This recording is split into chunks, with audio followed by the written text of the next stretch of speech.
ओर देश प्रदेश में जहां ठंड अपने शबाब में है, वहीं दूसरी ओर हम पहुंचते हैं प्रदेश के सबसे पहले विधानसभा भरतपुर सोनहत विधानसभा के अंतर्गत आने वाले केल्हारी तहसील में। यहाँ दिन में तो हमें ठंड मीठी मीठी सी लगती है।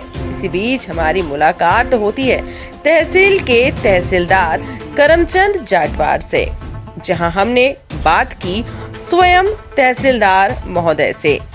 तो क्या कहा स्वयं तहसीलदार महोदय ने, आइए आपको सुनाते हैं। अभी हम खड़े हैं छत्तीसगढ़ की उस तहसील में जहां पर कभी केंद्रीय मंत्री रेणुका सिंह वर्तमान में भरतपुर सोनहत की विधायक है। इस सीट में ऐसा आए दिन होता है कि जहां पर राजस्व अधिकारियों पर, शासकीय अधिकारियों पर कुछ ना कुछ मनगढ़ंत आरोप लगते रहते हैं। आइए आज हमारे साथ इसी में बात करने के लिए हमारे साथ हैं केल्हारी तहसील के तहसीलदार और कार्यपालिक दंडाधिकारी करमचंद जाटवार जी। सर, आज आप ये बताइए कि आपके ऊपर जो आरोप लगाया गया है, क्या है वो आरोप?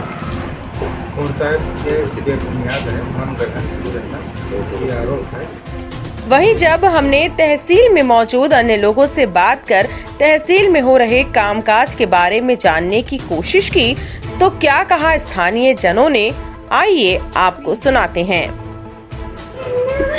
सर, आप ये बताइए कि आप एक अधिवक्ता हैं, ठीक है? आप आए दिन राजस्व न्यायालय और विभिन्न कार्यालयों को आप ये चक्कर लगाते हैं अपने पक्षकारों को लेकर, उनकी समस्याओं को निदान के लिए। वर्तमान में अभी हम केल्हारी तहसील में हैं।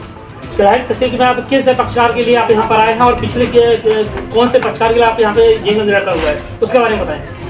क्या है, हम लोग के राजस्व न्यायालय केल्हारी जो है, यहाँ हम लोग गिने चुने अधिवक्ता आते हैं और सारे राजस्व प्रकरण को विधिवत अच्छे तरीके से सुन के निराकरण होता है। लेकिन कुछ प्रकरण ऐसे हैं जो बहुत विवादित रहता है और पुराना रहता है। इस पुराने प्रकरण में भी एक विष्णु ईश्वर दिन है करके, जिसमें पारिवारिक बहुत विवाद था, मरने कटने की स्थिति थी, कि दोनों के बीच सामंजस्य बैठा के हम लोग इस पार्ट में तहसीलदार अपने। ये प्रकरण सर कितने दिनों से, जो आप ये बता रहे विष्णु, कितने दिनों से प्रकरण? नहीं तो 7-8 साल का प्रकरण था ये, और एक दिन में निराकरण हुआ और लोग आज अच्छे से सामंजस्य बना के सब परिवार बड़े प्रेम में अक्षर रहे हैं। तो इसका निराकरण किनके द्वारा किया गया? अपने करमचंद जाटवार तहसीलदार साहब गए थे और हम लोग भी गए थे मौके में। सारे लोग के बीच सहमति बन गई और आज भी वो लोग खुशहाल हो गए। कितने दिनों ये प्रकरण सर निराकरण हुआ है? निराकरण चूँकि पुराना प्रकरण 5-6 साल का था, लेकिन जो लास्ट में 2 केसी में डिसाइड हो गए, इस पार्ट में जाके हो गए, जहाँ हम चर्चा करते थे। कहीं ना कहीं सर इस तरीके से जो बाकी राजस्व मामले के जो अधिकारी हैं उन पर तो हमेशा आरोप प्रत्यारोप होते रहता है, लेकिन अभी जो वर्तमान जो तहसीलदार जाटवार इनके कार्यशैली पर क्या बोलेंगे सर? हमारा क्या, कोई पक्षकार का कोई इसमें इनके दोनों एसडीएम और तहसीलदार के ऊपर कोई हस्तक्षेप नहीं है। काम विधिवत हो रहा है। यह है कि कुछ असंतुष्ट रहते हैं, वो कुछ तो वकीलों के खिलाफ भी बोलने लगे हैं लोग। इस तरीके से जो तहसीलदार हैं जो हैं, क्या ऐसा लगता है कि छत्तीसगढ़ हर एक तहसील में इस तरीके से सकारात्मक पहल आ रहे हैं और एक्टिव अधिकारी को होना पता होना आवश्यक है? करमचंद जाटवार जी की कार्यशैली बहुत अच्छा है। इनके बारे में हम लोग को या पक्षकारों को कोई शिकायत नहीं है और ऐसे ही होना चाहिए। पूरी सुनवाई के लिए ऐसे ही एक्टिव कार्यकर तहसीलदार की आवश्यकता है। बढ़िया, ठीक है। सर, आप ये बताइए, आप तो एक अधिवक्ता हैं और आए दिन आपका राजस्व न्यायालय और विभिन्न कार्यालय में अपना जाना लगा रहता होगा। वर्तमान में एक आरोप लगा है केल्हारी तहसील के तहसीलदार के ऊपर कि वो पैसा लेकर के प्रकरणों का निराकरण करते हैं और लोगों से पक्षकारों से पैसा लेते हैं। इस पर आपका क्या कहना है?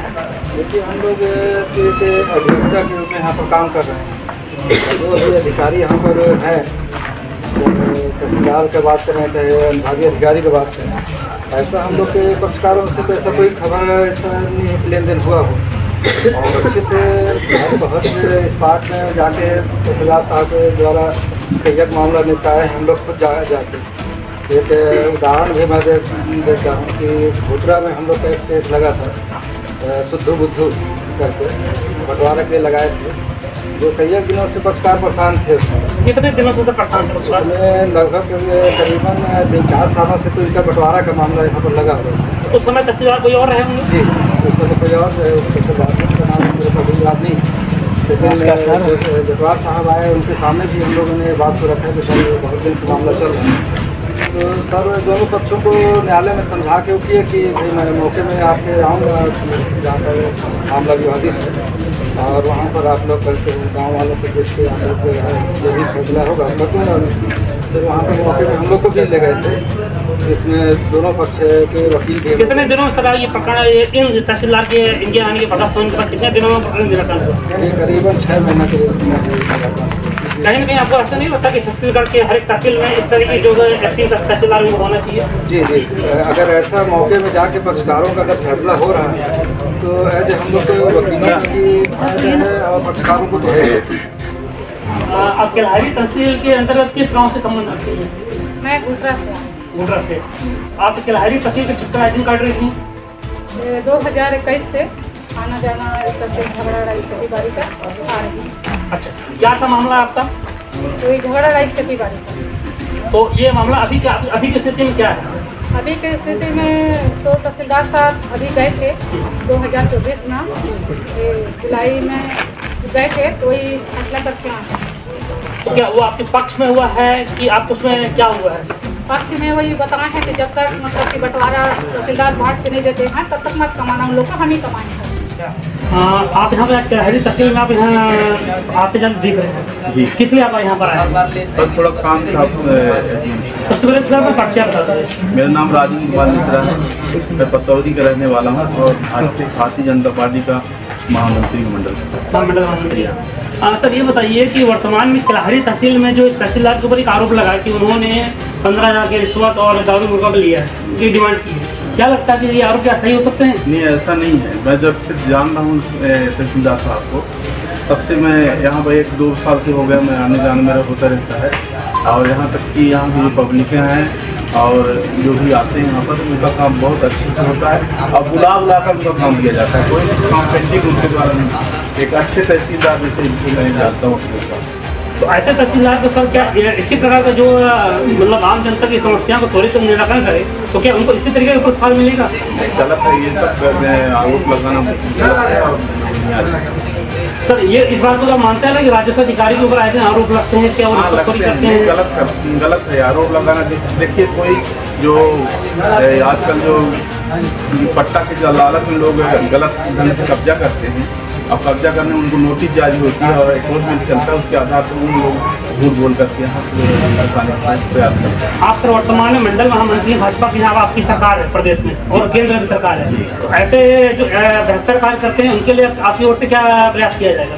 यही रहे कि ऐसे ही तहसीलदार हमारे तहसील में बने रहें और कार्य करते रहें, लोग खुश रहें। सर आज आप केल्हारी तहसील के अंतर्गत है, आपका नाम क्या है और आपका बदनाम आप क्या करते हैं? मकसूद आलम पीसीसी सदस्य हूँ, यहाँ से केल्हारी से जनपद सदस्य हूँ वर्तमान में।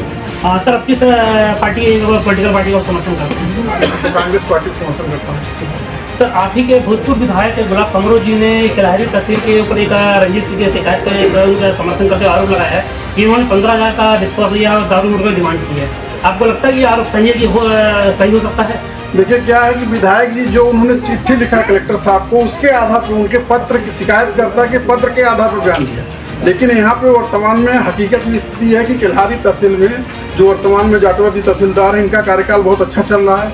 हम लोगों को कहीं से लेन देन की शिकायत सुनाई पड़ती है। वहीं पूर्व केंद्रीय राज्य मंत्री और मौजूदा विधायक रेणुका सिंह ने BSPL न्यूज के सवाल पर क्या कहा, आइए आपको सुनाते हैं। मैडम पिछले दिन एक समस्या आई थी कि केल्हारी के जो तहसीलदार हैं करमचंद जाटवार, उनके विरुद्ध जो कांग्रेसी विधायक उन्होंने तंज कसा था कि वो 15,000 रिश्वत मांगी है और मुर्गा दारू की मांगी है, जबकि वो प्रतापपुर तहसील में भी रह चुके हैं और वो बेहतर तहसीलदार के रूप में जाने जाते हैं। तो क्या भाजपा शासन काल में जो बेहतर काम करता है तो क्या ऐसे तहसीलदार को क्या उन पर क्या विपक्षी आरोप प्रत्यारोप करी जिससे कार्य बाधित हो? कांग्रेस के लोग सत्ता से बेदखल हो चुके हैं, यहाँ की जनता उनको नकार चुकी है। किसी अधिकारी के ऊपर आरोप लगाने के पहले उनके पास प्रमाण होना चाहिए। कुछ अधिकारी मुझे बताते हैं, तहसीलदार का भी फोन आया था, मैंने कहा कि आप प्रमाण मांगो और यदि प्रमाण नहीं देते हैं तो उनके खिलाफ आप FIR भी करो, मैं आपकी मदद करूँगी। तो जो शासकीय कर्मचारी बेहतर काम करते हैं, क्या भाजपा शासनकाल में उनको क्या इसी तरीके से आरोप झेलना पड़ेगा? जो अधिकारी अच्छा काम करते हैं, देखिए उन्हें हमेशा पुरस्कृत किया जाता है, उन्हें अच्छी जगह दी जाती है, उनकी मदद की जाती है। और जो कोई भी अधिकारी हो यदि गलत काम करता है, जैसे यहाँ पर एक लेखापाल थी लेखापाल सत्येंद्र सिन्हा जी, आप जानते हैं कि उनके ऊपर कार्रवाई हुई कि नहीं हुई। तो जनता की सेवा के लिए जो अधिकारी कर्मचारी नियुक्त हुए हैं, सरकार की जो योजनाएं होती हैं उनके संपादन की जिम्मेदारी उनके ऊपर होती है, वो ईमानदारी के साथ करना चाहिए। वहीं स्थानीय लोगों ने जो कहा उससे तो साफ दिखाई देता है कि जिस तरह पूर्व कांग्रेसी विधायक ने सत्ता से दूर होने के बाद जिस तरह खिसियानी बिल्ली खंबा नोचे की तरह बेहतर और शासकीय कर्मचारियों पर अपना वर्चस्व दिखाने की कोशिश कर रहे हैं, वो सिर्फ और सिर्फ मनगढ़ंत ही दिखाई दे रहा है। और अब लगने भी लगा है कि पूर्व विधायक की मानसिक स्थिति सत्ता जाने के बाद पहले से अच्छी नहीं है। इस पूरे मामले पर आपकी क्या राय है, हमें कमेंट सेक्शन में जरूर बताएं।